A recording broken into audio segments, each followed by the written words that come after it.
जुर्म कहीं भी दस्तक दे सकता है, दुनिया की चकाचौंध में अपराध हो सकता है, तो कब्रिस्तान के सन्नाटे में भी जुर्म की इबारत लिखी जा सकती है।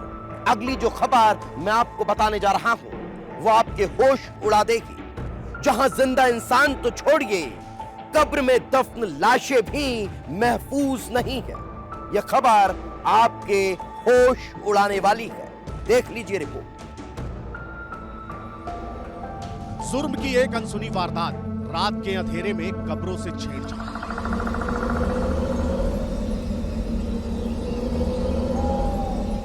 रात का वक्त, चारों तरफ घोर अंधेरा, एक तरफ सन्नाटा, कब्रिस्तान का वीरान, जहां जानवरों की रूह कपा देने वाली आवाजें। लेकिन कोई है जो इस सन्नाटे के बीच अपने खौफनाक इरादों को अंजाम देने के पहुंचता है। उसकी नजर कब्र के अंदर दफन लाशों पर होती है। जब पूरी दुनिया सो जाती है तो वो इन लाशों के साथ खेलता है, कब्रों से छेड़छाड़ करता है, और सुबह जब ये सबूत मिलते हैं तो पूरे शहर में सनसनी फैल जाती है। कब्रिस्तान में हुई छेड़छाड़ के बाद तनाव का माहौल है। पुलिस चप्पे चप्पे पर नज़र रखे हुए अब यह पता लगाने की कोशिश कर रहे हैं कि इसके पीछे कौन है। इस वक्त हम मौजूद हैं उसी कब्रिस्तान में। मेरे पीछे आप देख सकते हैं 3 कब्रों के साथ जो छेड़छाड़ हुई है। ये स्क्रीन पे जो एक कब्र दिखाई दे रही है, ये वही कब्र है, यहाँ पर छेड़छाड़ हुई थी।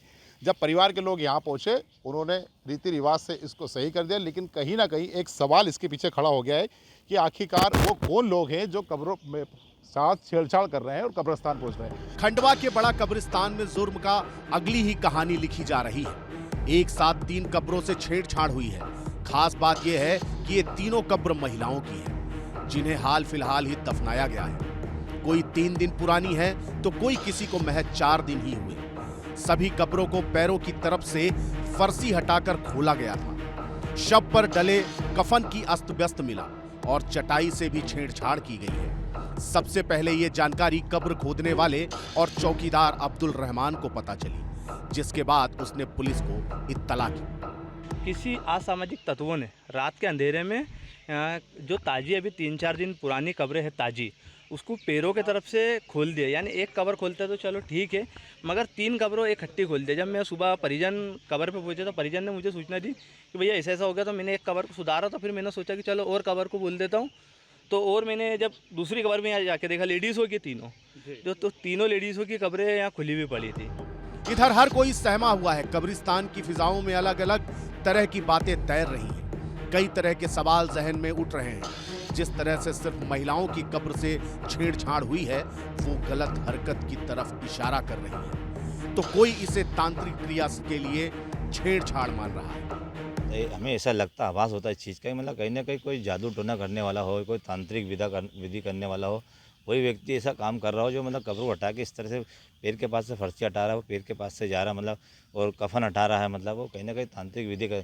हमें भी खादिम से हमने पूछा, जो कब्र खोदते हैं उनसे पूछा, तो ये इनका कहना ही पड़ा कि हम पुरानी जो कब्र होती है हम उसको खोदते हैं, उसके अंदर से हमको मतलब अंडे मिलते हैं, सुई धागा मिलती है, कुछ पुतले मिलते हैं। मतलब तांत्रिक विधि मतलब हमेशा चलती रहती है, प्रक्रिया चलती ही रहती है। कब्रों से छेड़छाड़ क्यों हुई? कोई कब्र के अंदर दफन लाशों से गलत हरकत हुई या तांत्रिक क्रिया के लिए कब्रों को खोदा गया? सवाल कई हैं और पुलिस इन सवालों का जवाब जानने की कोशिश में जुटी है। पुलिस ने मौके का मुआयना किया, लोगों से पूछताछ की और भरोसा दिलाया कि कब्रों से छेड़छाड़ करने वालों को जल्द ही सलाखों के पीछे पहुंचाया जाएगा। एक सूचना प्राप्त हुई, बड़ा कब्रिस्तान में कुछ जो शव दफन किए गए थे उनके साथ छेड़छाड़ की गई है। तत्काल पुलिस मौके पर पहुंची और प्रथम दृष्टया भी उनको देखा गया। परिजनों से संपर्क किया जा रहा है। परिजनों की सहमति के आधार पर इसमें अग्रिम कार्रवाई की जाएगी। इसके साथ साथ यहाँ जो सीसीटीवी कैमरेज और जो चौकीदार वगैरह उनसे पूछताछ की जा रही है। जल्दी जो है छेड़खानी करने वाला अगर कोई व्यक्ति है तो उसके संबंध में जानकारी एकत्रित करके आगामी कार्रवाई की जाएगी। पुलिस आसपास के सीसीटीवी फुटेज खंगाल रही है, हर एंगल से जांच कर रही है ताकि कब्रों से छेड़छाड़ करने वाले शरारती तत्वों तक पहुंच सके। हर सवाल का जवाब मिल सके कि आखिर ये हरकत गलत इरादे से हुई है या फिर किसी तांत्रिक क्रिया के लिए, और इन सवालों के जवाब पुलिस के साथ साथ हर कोई जानना चाहता है। कब्रों के साथ हुई छेड़छाड़ की घटना के बाद एक भय सा माहौल है और अब सभी लोग ये जानना चाहते हैं कि आखिरकार इस वारदात के पीछे कौन है। अब देखने वाली बात होगी कि पुलिस कब तक ऐसे लोगों को पकड़कर उनके सही मुकाम जेल तक पहुंचाती है। शेख शकील, विस्तार न्यूज़, खंडवा।